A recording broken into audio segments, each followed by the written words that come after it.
Abu Yazid al-Bustami. Abu Yazid Thoifur bin Isa bin Surusyan al-Bustami lahir di Bustom yang terletak di bagian timur Laut Persia.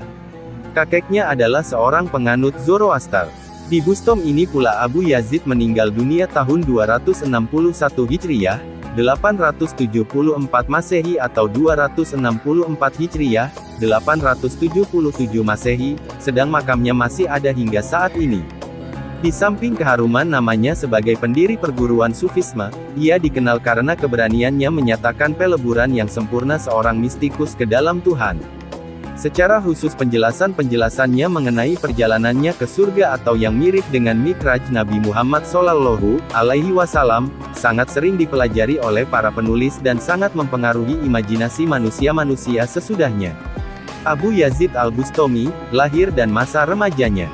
Kakek Abu Yazid al-Bustami adalah seorang penganut agama Zoroaster. Ayahnya adalah salah seorang di antara orang-orang terkemuka Bustom. Kehidupan Abu Yazid yang luar biasa bermula sejak ia berada di dalam kandungan ibunya. Setiap kali aku menyuap makanan yang kuragukan kehalalannya, ibunya sering berkata kepada Abu Yazid, "Engkau yang masih berada di dalam rahimku memberontak dan tidak mau berhenti sebelum makanan itu kumuntahkan kembali."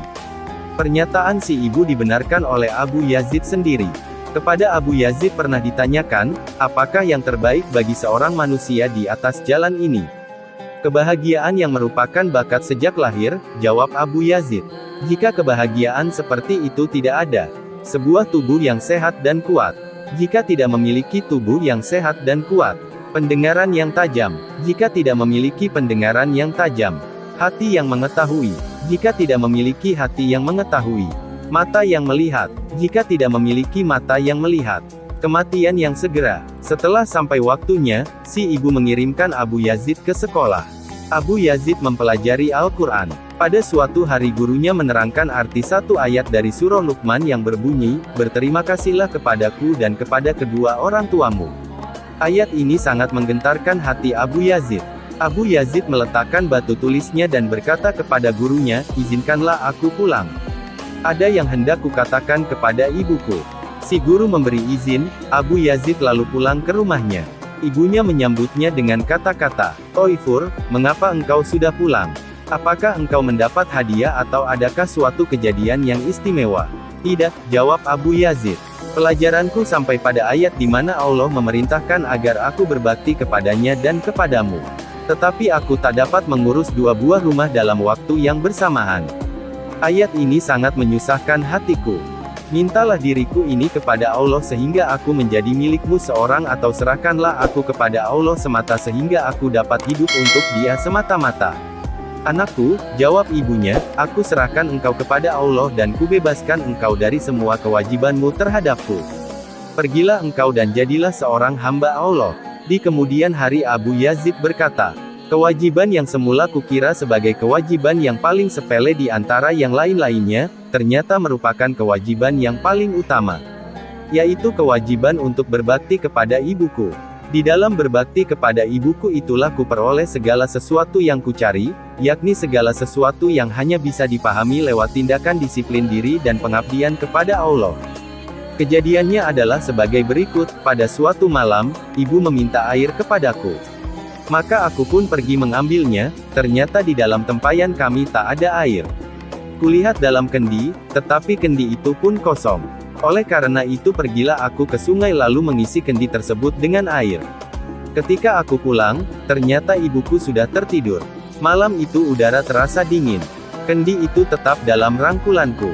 Ketika ibu terjaga, ia meminum air yang kubawa itu kemudian memberkati diriku.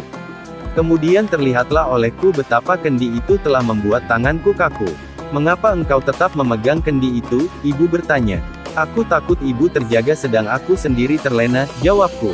Kemudian ibu berkata kepadaku, "Biarkan saja pintu itu setengah terbuka. Sepanjang malam aku berjaga-jaga agar pintu itu tetap dalam keadaan setengah terbuka dan agar aku tidak melalaikan perintah ibuku. Hingga akhirnya fajar terlihat lewat pintu, begitulah yang sering kulakukan berkali-kali." Setelah si ibu memasrahkan anaknya kepada Allah, Abu Yazid meninggalkan Bustom, merantau dari satu negeri ke negeri lain selama 30 tahun, dan melakukan disiplin diri dengan terus-menerus berpuasa di siang hari dan bertirakat sepanjang malam. Ia belajar di bawah bimbingan 113 guru spiritual dan telah memperoleh manfaat dari setiap pelajaran yang mereka berikan. Di antara guru-gurunya itu ada seorang yang bernama Sodik. Ketika Abu Yazid sedang duduk di hadapannya, tiba-tiba Sodik berkata kepadanya, "Abu Yazid, ambilkan buku yang di jendela itu." "Jendela? Jendela mana guru?" tanya Abu Yazid. "Telah sekian lama engkau belajar di sini dan tidak pernah melihat jendela itu." "Tidak," jawab Abu Yazid, "apakah peduliku dengan jendela? Ketika menghadapmu, mataku tertutup terhadap hal-hal lain. Aku tidak datang ke sini untuk melihat segala sesuatu yang ada di sini." "Jika demikian," kata si guru, "kembalilah ke Bustom. Pelajaranmu telah selesai." Kisah selanjutnya, Abu Yazid mendengar bahwa di suatu tempat tertentu ada seorang guru besar. Dari jauh Abu Yazid datang untuk menemuinya. Ketika sudah dekat, Abu Yazid menyaksikan betapa guru yang termasyhur itu meludah ke arah kota Mekah, karena itu segera ia memutar langkahnya. Jika ia memang telah memperoleh semua kemajuan itu dari jalan Allah, Abu Yazid berkata mengenai guru tadi, niscaya ia tidak akan melanggar hukum seperti yang telah dilakukannya. Diriwayatkan bahwa rumah Abu Yazid hanya berjarak 40 langkah dari sebuah masjid, ia tidak pernah meludah ke arah jalan dan menghormati masjid tersebut. Kisah selanjutnya, perjalanan Abu Yazid menuju Ka'bah memakan waktu 12 tahun penuh. Hal ini karena setiap kali ia bersua dengan seorang pengkhotbah yang memberikan pengajaran di dalam perjalanan itu. Abu Yazid segera membentangkan sajadahnya dan melakukan sholat sunat 2 rakaat. Mengenai hal ini Abu Yazid mengatakan, "Ka'bah bukanlah seperti serambi istana raja, tetapi suatu tempat yang dapat dikunjungi orang setiap saat." Akhirnya sampailah ia ke Ka'bah tetapi ia tak pergi ke Madinah pada tahun itu juga. Tidaklah pantas perkunjungan ke Madinah hanya sebagai pelengkap saja, Abu Yazid menjelaskan. "Saya akan mengenakan pakaian haji yang berbeda untuk mengunjungi Madinah." Tahun berikutnya sekali lagi ia menunaikan ibadah haji. Ia mengenakan pakaian yang berbeda untuk setiap tahap perjalanannya sejak mulai menempuh padang pasir. Di sebuah kota dalam perjalanan tersebut, suatu rombongan besar telah menjadi muridnya dan ketika ia meninggalkan tanah suci, banyak orang yang mengikutinya. "Siapakah orang-orang ini?" ia bertanya sambil melihat ke belakang. "Mereka ingin berjalan bersamamu," terdengar sebuah jawaban. "Ya Allah, Abu Yazid bermohon, janganlah engkau tutup penglihatan hamba-hambamu karenaku. Untuk menghilangkan kecintaan mereka kepada dirinya dan agar dirinya tidak menjadi penghalang bagi mereka." Maka setelah selesai melakukan sholat subuh, Abu Yazid berseru kepada mereka, "Sesungguhnya aku adalah Tuhan, tiada Tuhan selain aku dan karena itu sembahlah aku." Abu Yazid sudah gila, seru mereka kemudian meninggalkannya. Abu Yazid meneruskan perjalanannya. Di tengah perjalanan ia menemukan sebuah tengkorak manusia yang bertuliskan, "Tuli." Bisu, buta, mereka tidak memahami. Sambil menangis Abu Yazid memungut tengkorak itu lalu menciuminya. "Tampaknya ini adalah kepala seorang sufi," gumamnya. "Yang menjadi lebur di dalam Allah, ia tidak lagi mempunyai telinga untuk mendengar suara abadi, tidak lagi mempunyai mata untuk memandang keindahan abadi, tidak lagi mempunyai lidah untuk memuji kebesaran Allah, dan tak lagi mempunyai akal walaupun untuk merenungi secuil pengetahuan Allah yang sejati." Tulisan ini adalah mengenai dirinya. Selanjutnya, suatu ketika Abu Yazid melakukan perjalanan. Ia membawa seekor unta sebagai tunggangan dan pemikul perbekalannya. "Binatang yang malang, betapa berat beban yang engkau tanggung. Sungguh kejam," seseorang berseru. Setelah mendengar seruan ini berulang kali, akhirnya Abu Yazid menjawab, "Wahai anak muda, sebenarnya bukan unta ini yang memikul beban." Kemudian si pemuda meneliti apakah beban itu benar-benar berada di atas punggung unta tersebut, barulah ia percaya setelah melihat beban itu mengambang 1 jengkal di atas punggung unta dan binatang itu sedikit pun tidak memikul beban tersebut. "Maha besar Allah, benar-benar menakjubkan," seru si pemuda. "Jika kusembunyikan kenyataan-kenyataan yang sebenarnya mengenai diriku, engkau akan melontarkan celaan kepadaku," kata Abu Yazid kepadanya. "Tetapi jika kujelaskan kenyataan-kenyataan itu kepadamu, engkau tidak dapat memahaminya. Bagaimana seharusnya sikapku kepadamu?" Kisah selanjutnya, setelah Abu Yazid mengunjungi kota Madinah, datang sebuah perintah yang menyuruhnya pulang untuk merawat ibunya. Ditemani serombongan orang, ia pun berangkat menuju Bustom.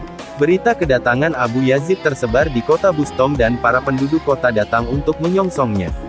Pasti Abu Yazid akan sibuk melayani mereka dan membuat ia akan terhalang untuk menyegerakan perintah Allah itu.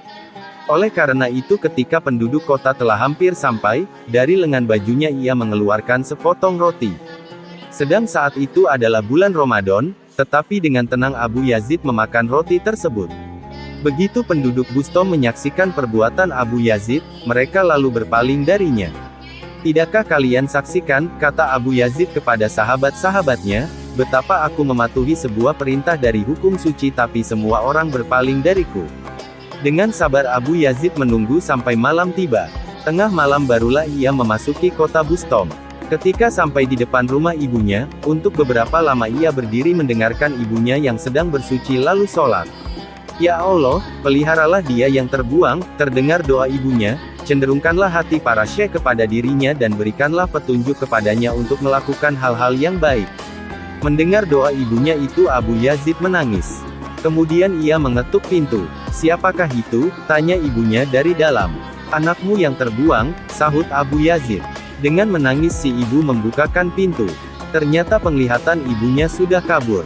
Toifur, si ibu berkata kepada puteranya, tahukah engkau mengapa mataku menjadi kabur seperti ini?